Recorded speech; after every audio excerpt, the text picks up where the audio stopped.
Hello friends, welcome to Anubha study facts. आज हम child development and pedagogy की बात करने वाले हैं, जो कि C TET, MP TET, UP TET, KVS, DSSB या किसी भी अदर स्टेट का जो टेट होता है जहां पर सीडीपी पूछी जाती है उसके लिए हेल्प करेगी। वीडियो पसंद आए तो like, share and do subscribe my channel.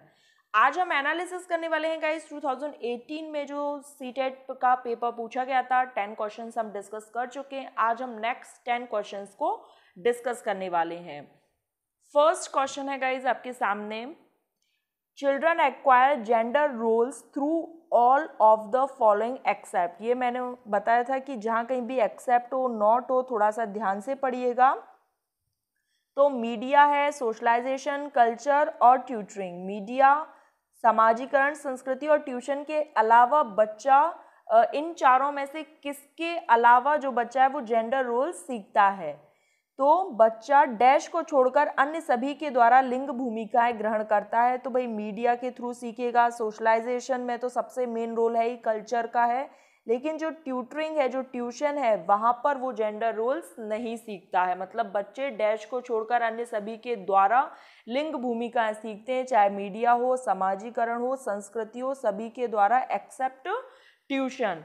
लिंग भूमिकाएं क्या होती हैं? जैसे लड़कियां केवल घर में ही काम करेंगी, जो लड़के हैं वो बाहर का काम करेंगे, लड़के रो नहीं सकते, लड़कियां लड़कों के काम नहीं कर सकती हैं। इस तरीके जो जेंडर रोल्स बनाए गए हैं जिस तरीके से हमारे समाज के द्वारा, वो सब निर्वहन होता है कहाँ कहाँ पर? समाजीकरण, सोशलाइजेशन की प्रोसेस में, संस्कृति में और मीडिया में।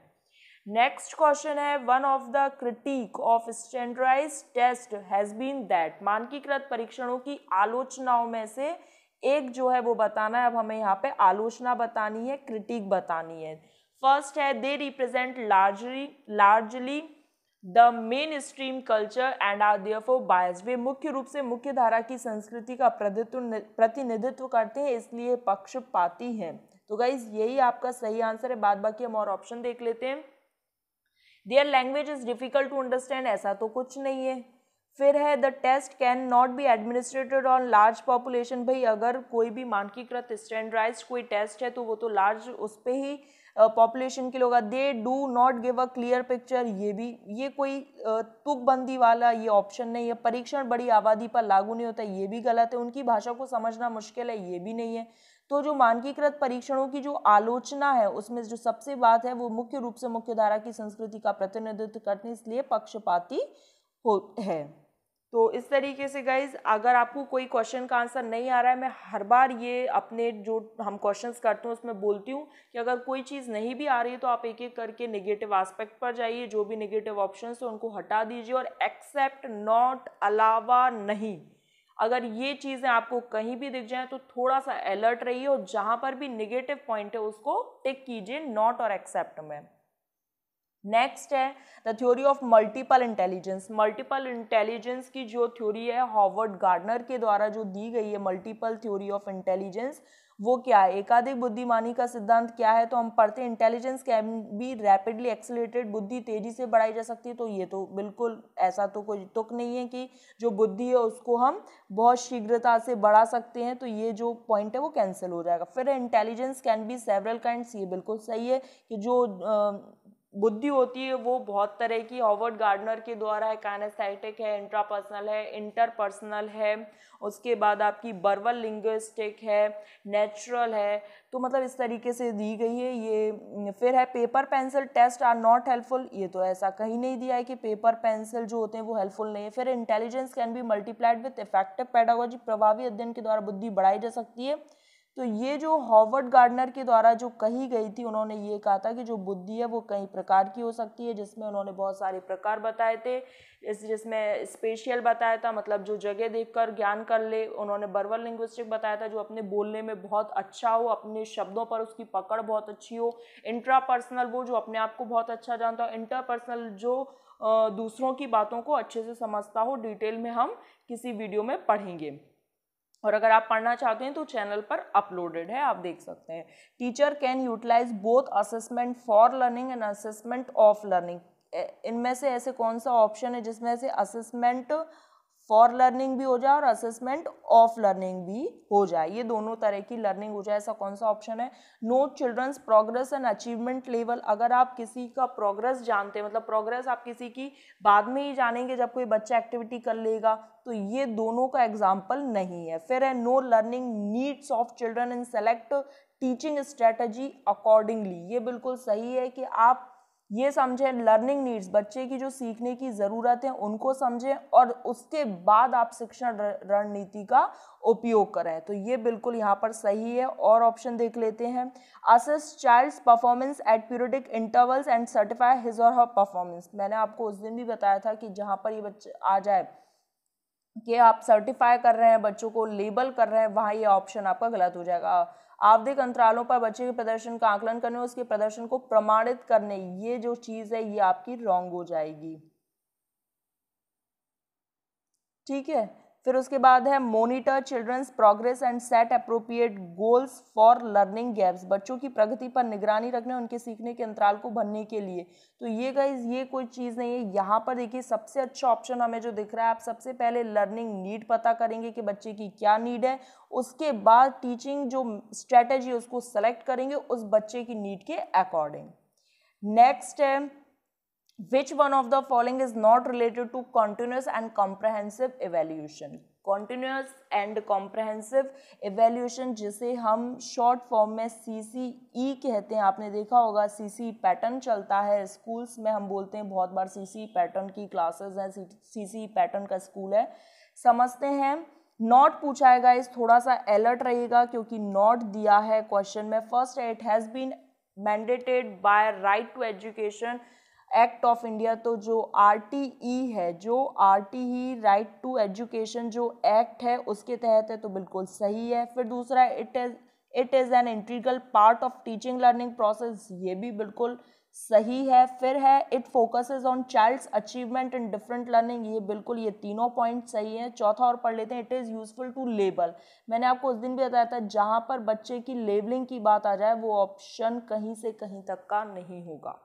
जहाँ पर बच्चे की लेबलिंग की बात आ जाए, मैंने कहा था अगर आप नॉट एग्जाम क्वेश्चन में देखते हैं तो आप एक निगेटिव पर्सपेक्टिव, निगेटिव ऑप्शन की तरफ जाएंगे और इसमें निगेटिव ऑप्शन आपको क्या दिख रहा है? It is useful to label children as low, poor और इंटेलिजेंट। कभी भी कोई शिक्षक, कोई स्कूल या जो CCE पैटर्न है या जो राइट टू एजुकेशन का, वो कभी भी किसी भी बच्चे को ये नहीं कहता कि आप उस बच्चे को लेबल कर दें।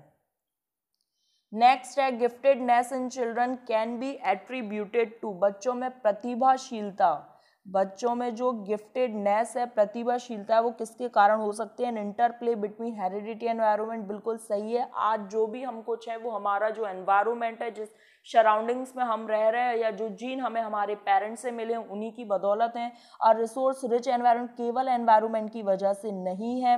सक्सेसफुल पेरेंट्स तो केवल पेरेंट्स की भी वजह से नहीं, क्योंकि जिनके पेरेंट्स अगर ज़्यादा इंटेलिजेंट नहीं हैं उनके बच्चे भी बहुत इंटेलिजेंट हैं, ऐसा माना गया है, ऐसा देखा गया। और एक डिसिप्लिन रूटीन की वजह से तो कभी भी एक बच्चा प्रतिभाशील नहीं हो सकता, बल्कि जो हेरिडिटी और जो एक एनवायरनमेंट का जो गुणनफल है, जिससे हमने कहा था डेवलपमेंट जो होता है वो हेरिडिटी और एनवायरनमेंट का प्रोडक्ट होता है, ये ध्यान रखिएगा। यहाँ पर आपको माइनस, प्लस या फिर डिवाइड का भी साइन दे सकता है और पूछ सकता है, तो आपको याद रखना है कि जो डेवलपमेंट है वो हेरिडिटी और एनवायरनमेंट का प्रोडक्ट है। आज जो भी कुछ हम हैं वो हमारे पेरेंट्स से दिए गए जो जीन्स हैं उनकी वजह से, मतलब हेरिडिटी की वजह से और एनवायरनमेंट की वजह से। हेरिडिटी मतलब आनुवंशिकता, इसकी फादर ग्रेगर जॉन मेंडल हैं, इन्होंने पी प्लांट पर एक्सपेरिमेंट किया था। नेक्स्ट है children coming from socio economically disadvantaged backgrounds need a classroom environment. एक बच्चा है जो सामाजिक आर्थिक रूप से वंचित पृष्ठभूमि से आया है, अब उसको कक्षा में किस प्रकार का माहौल मिलना चाहिए? तो सबसे पहले टीचर्स देम गुड बिहेवियर, सही बात है। Values and use their cultural and linguistic, उनके सांस्कृतिक और भाषाई ज्ञान को महत्व दे, बिल्कुल सही है। Discourage the use of their language, ये तो कहीं की बात नहीं है कि भाई उनका जो लैंग्वेज है उसको ही आप डिस्करेज कर दें। कैटेगराइज, बच्चे कैटेगराइज करें आप बच्चों को उनकी एबिलिटी के आधार पर, तो भाई बच्चों को कभी भी लेबल नहीं किया जाता, कभी भी कैटेगराइज नहीं किया जाता, उन्हें अच्छा व्यवहार सिखाता है, ये अच्छी बात है, लेकिन उन्हें सांस्कृतिक और भाषाई ज्ञान को महत्व देता है और उनका उपयोग करता है, ये इससे भी ज़्यादा अच्छा, और हमें एक बेस्ट ऑप्शन चुनना रहता है, इस वजह से इसका आंसर सेकंड हो जाएगा।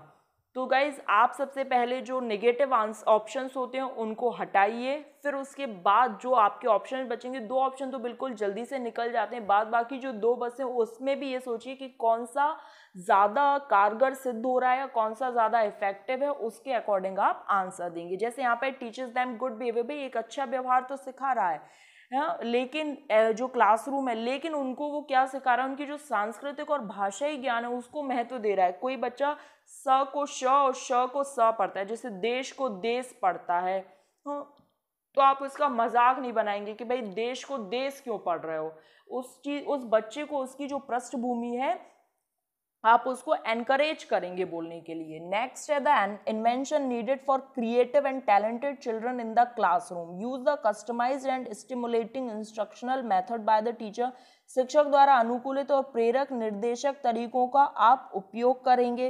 भाई ये बात तो बिल्कुल सही है कि हमें एक कस्टमाइज्ड और स्टिमुलेटिंग इंस्ट्रक्शनल मेथड का यूज करना है। नेक्स्ट ऑप्शन है giving extra time to them, जो एक सृजनात्मक या प्रतिभाशाली बच्चा है, ज़रूरी नहीं आप उसी को एक्स्ट्रा टाइम दें, सभी बच्चों को एक्स्ट्रा टाइम की ज़रूरत होती है, अगर आप दे रहे हैं तो सभी को एक जैसा देंगे, ये नहीं केवल आप गिफ्टेड बच्चों को दे दें, वैसे भी गिफ्टेड बच्चे, क्रिएटिव बच्चे, उनको एक्स्ट्रा टाइम की क्या ज़रूरत है। ये 2 ऑप्शन ये ऑप्शन कैंसिल हो गया। बीइंग अफेक्शनेट टूवर्ड्स देम, ये नहीं कि आप केवल उन्हीं के प्रति स्नेही वाला बिहेवियर बताएं, तो ये है giving them the responsibility of teaching other. भाई अगर आप उनसे कह दोगे कि तुम दूसरों बच्चों को पढ़ाने की जिम्मेदारी ले लो, तो आप स्कूल में बैठे बैठे क्या कर रहे हैं, तो ये ऑप्शन आपके कैंसिल हो जाएंगे। बाद बाकी आपका कौन सा ऑप्शन बचा, use the customise and stimulating structural method, मतलब शिक्षक द्वारा एक अनुकूलित और एक प्रेरक निर्देशन वाला आप एक माहौल क्रिएट करेंगे और उस तरीके से आप बच्चों को पढ़ाएंगे। जो गिफ्टेड होते हैं, जो क्रिएटिव होते हैं, जो क्रिएटिव बच्चा, मैंने आपको प्रीवियस उसमें भी बताया था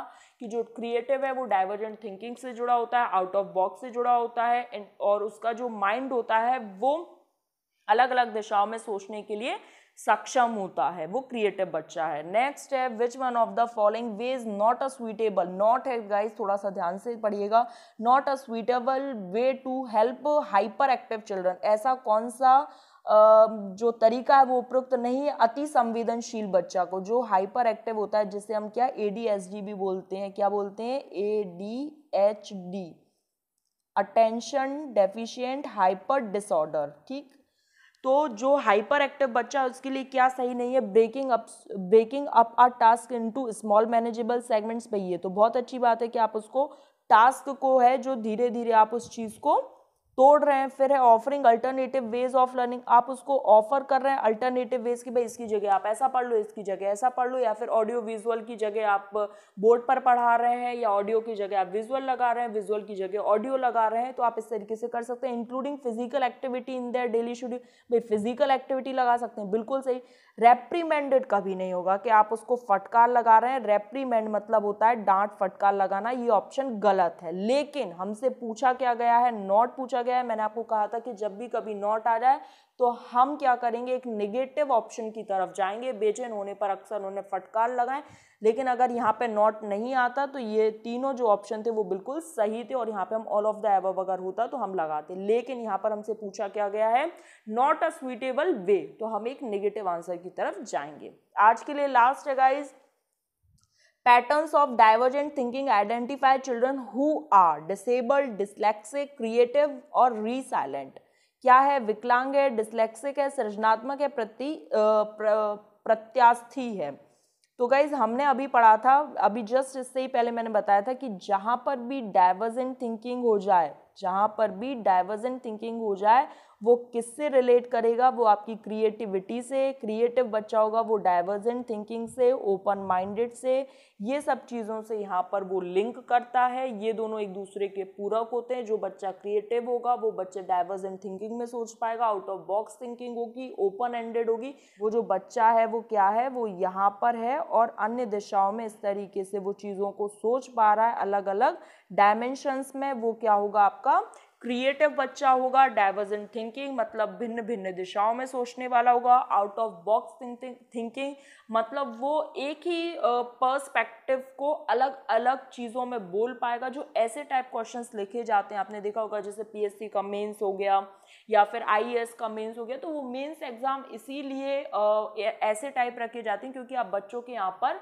पर्सपेक्टिव समझ पाते हैं। तो यहाँ पर गाइज हमने कंप्लीट कर लिए हैं। अगर वीडियो पसंद आए तो लाइक करना, शेयर करना एंड डू सब्सक्राइब चैनल।